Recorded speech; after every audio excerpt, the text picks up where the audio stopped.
Good morning, everybody. Yeah, happy 4th of July. God bless America. Wherever you may be. God bless America and all its colonies. Yes, yes, here we are. That's right. How many years now has it been? 200 and something. You're the professor. Hey, 200 and we barely know how old we are, let alone how old the country is. So, okay, give us a break. Anyway. Hey, I just look in the mirror, man, and I know I'm old. That's all I need to know. I don't need to pull out my calculator. I just say, you're an old ass. Got it down. Are you looking in the mirror backwards? Could be. Don't matter. I don't care. Either way, the ass is old, right? That's right. Well, welcome to Porch Talk. I'm David. And I'm Craig. You probably figured that out by now. I still know who I am. We haven't seen you for a while. Been busy. Where you been? Me, right here. You. Just waiting Right for somebody to show. Waiting for somebody to show up. Oh.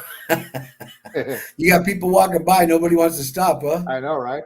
Yeah, maybe if you turn the water off on the lawn, put that old hound dog of yours away. I know. I know why they don't show up for me. I just don't go outside. Yeah. I watch them through my window. That's right. I keep my eye on them. Speaking of keeping an eye on everything. That's a little unsettling. What, keep an eye on them? Hey. Yeah.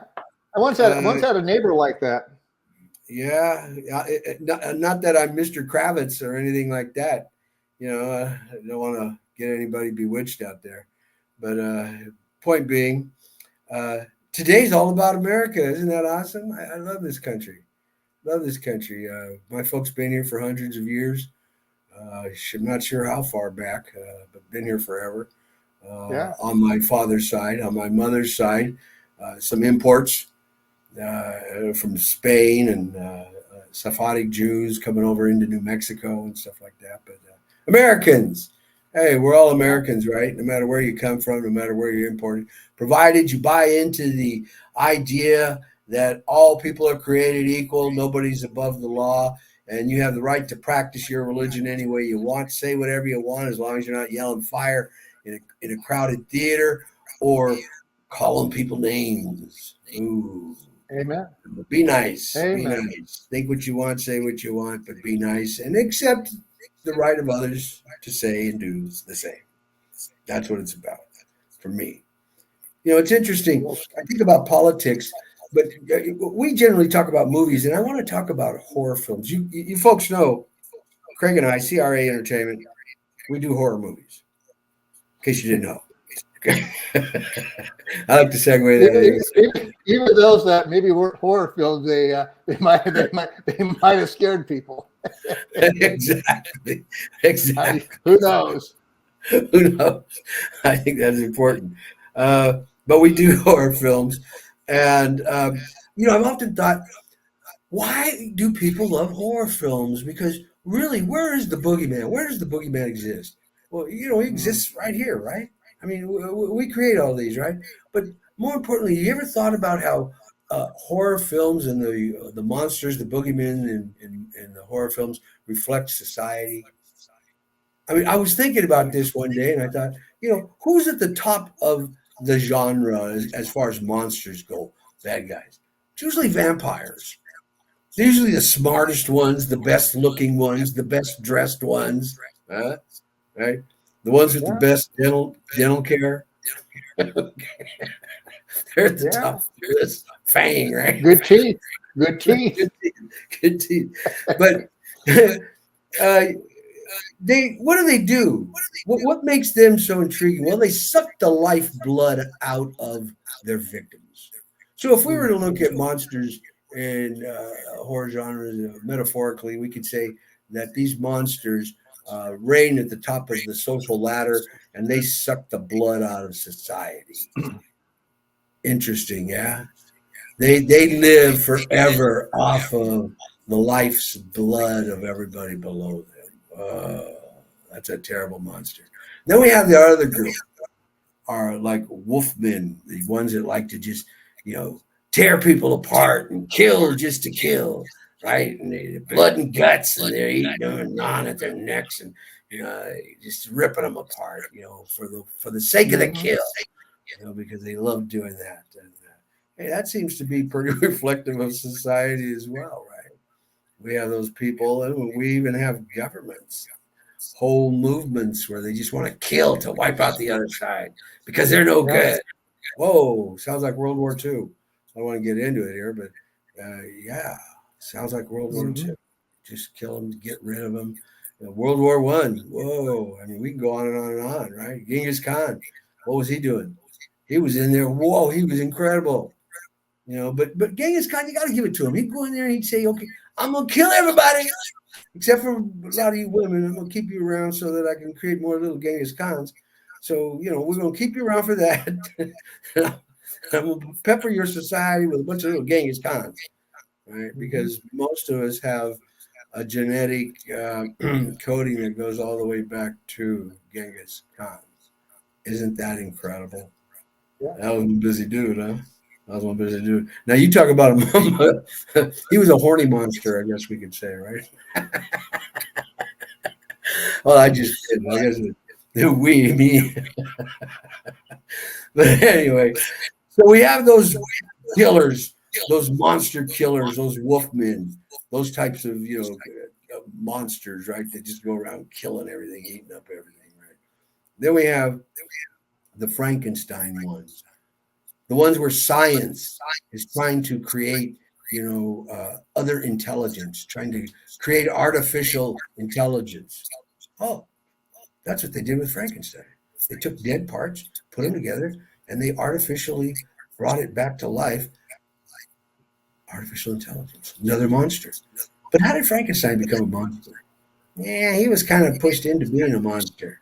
It was kind of weird. He really wasn't. It wasn't like Dracula, who was like, "Yeah, I need some blood." It was more like, uh, "I'm not sure what I'm doing here. I thought I was dead. Oh, maybe I'm not, but whoa, that's not my hand. Yeah. And that's not my other hand. And they don't even look like they belong together. Where'd they come from?" Next thing you know, he's alive. And they're tormenting him.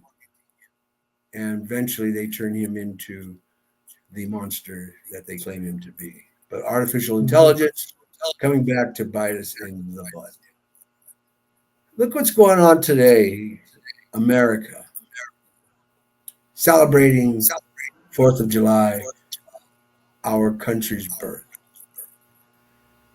I don't think the founding fathers necessarily was creating a society in which they see a caste system existing.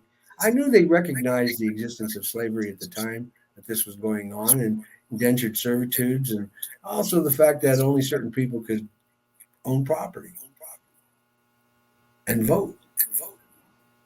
But that was the norms then, and they adjusted that. So the Constitution was basically written to adjust itself periodically to meet the social needs, but staying within a structure that is consistent with the principles that the founding fathers embedded in the Constitution.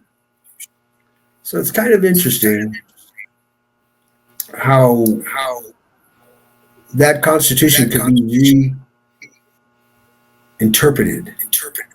But wait a minute, maybe not so. Look at the Bible. The Bible was written right by who knows who, how many times, and reinterpreted, and I mean, on and on and on, right? We have the Old Testament, the New Testament, and their Testament, and our Testament. And, whoa. And interestingly enough, Christianity, Judaism, Islam, all embed writings of the Old Testament in the same fashion because they all came from the same period. Oh, and we're all grown out of the same spiritual desire and need. A lot of people don't know that. Islam and Judaism were brothers. Ooh, yeah. So look what our politics do to us today, right now. We have this big split in our society about whether or not this monster or that monster should rule. Well, what are these monsters? The Democratic Party, the Republican Party. And by monsters, I mean that metaphorically, that they're trying to control a given area. Because you understand, politics is all about the division and the distribution of goods and services. Money. Who gets it and why? Well, monsters did the same thing, got territories, right? Where they live and what they're going to take care of. But is there one monster better than the other monster? You got to ask yourself that. Well, one monster may be trying to protect its territory, its feeding ground, because it has a lot of other little monsters it's taking care of. And there's a whole social structure that they're trying to take care of. Let's say herbivores. Herbivores, these dinosaurs, are just herds trying to take care of each other and eat plants. And then we have a small group of predators, apex predators. Yeah, the Tyrannosaurus Rex, and these other guys. And they come around, and what do they want to do? They want to just eat these people. So they're plant eaters too. The Tyrannosaurus Rex, only they're getting their plants vis-a-vis the herbivores. They're eating them to get their plant diet. Ah,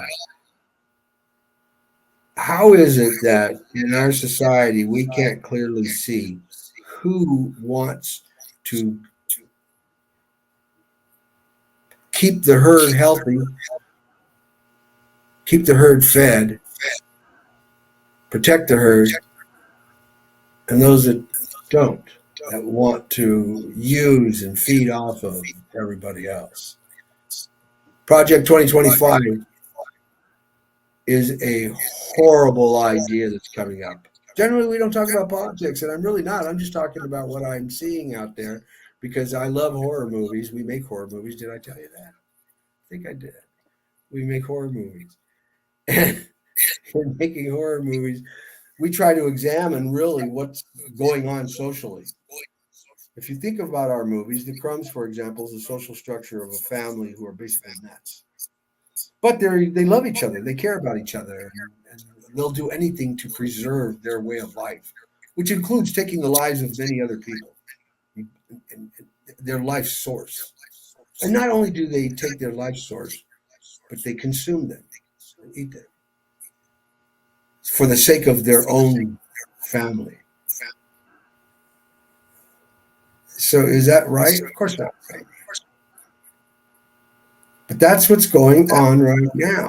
We need to pay attention to these things, or we're going to create a horror movie that we can't stop.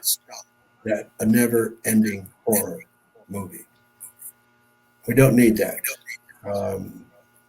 I don't know how to express this. I'm not voting for President Biden, just so everybody understands who I am.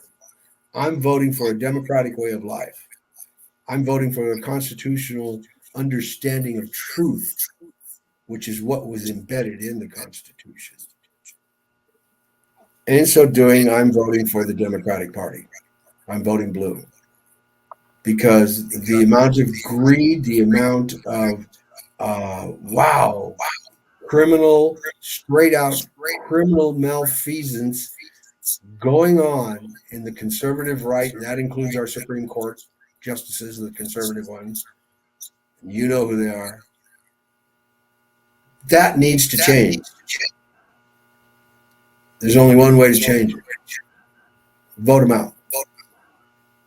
Vote them out.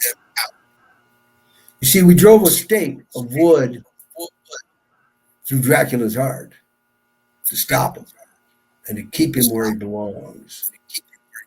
They burned Frankenstein down after they realized that he had gone berserk. AI, their artificial intelligence, had gone berserk. They burned him down in his castle. And the Wolfman, they took care of him as well. stopped him from being the beast that he is. Horror movies exist in the reality of our minds. We're living a horror movie right now. We need to be extremely cautious about what is happening to us as a society. I'm not perfect. Greg's not perfect, and believe me, a lot of people run up and go, "Yeah, you got that right." Easy.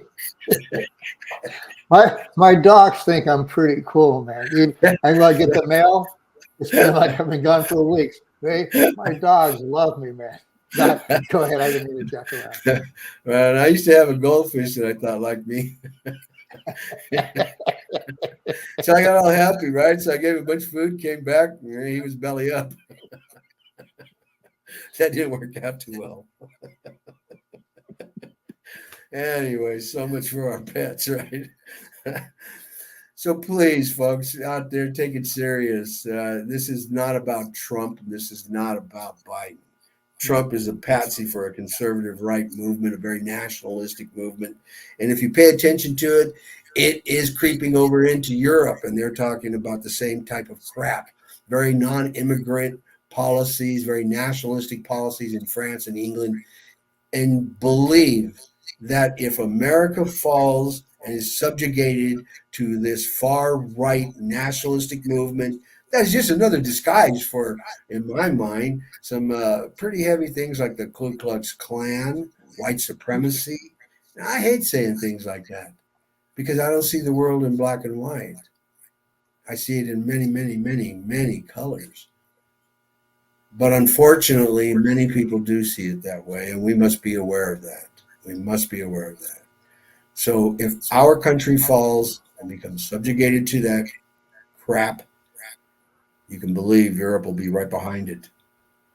Let's not let fascism, because that's what it is, it's fascism. Let's not let it take us over. Capitalism at its extreme is horrible. Let's be honest, it's greedy. It doesn't care about anybody. But we don't live in a pure capitalist society. We have a socialistic approach to capitalism, which says we care about everybody in our society. We care about the poor, the uneducated. We care about the newly arrived. We care about the sick. We care about those who can't care for themselves. And as that kind of country, you can call it spiritually driven if you want, if that's what makes you feel good about it, that's okay. But spirituality is very broad.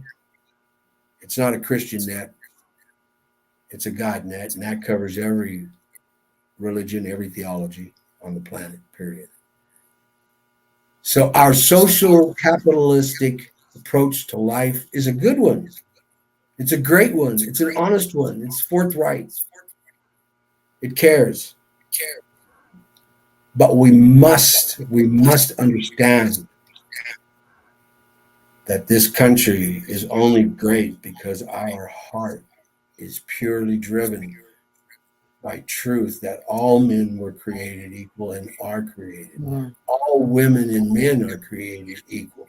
All people of all genders, of all religions, of all choices are created equal. And we must stand up to that plate, up to that doctrine.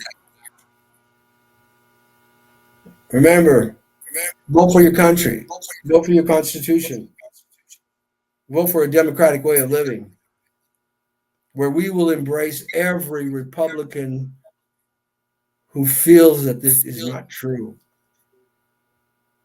how they cannot understand that our country operates as a single hand. Like many colored marbles held in one hand, we are here,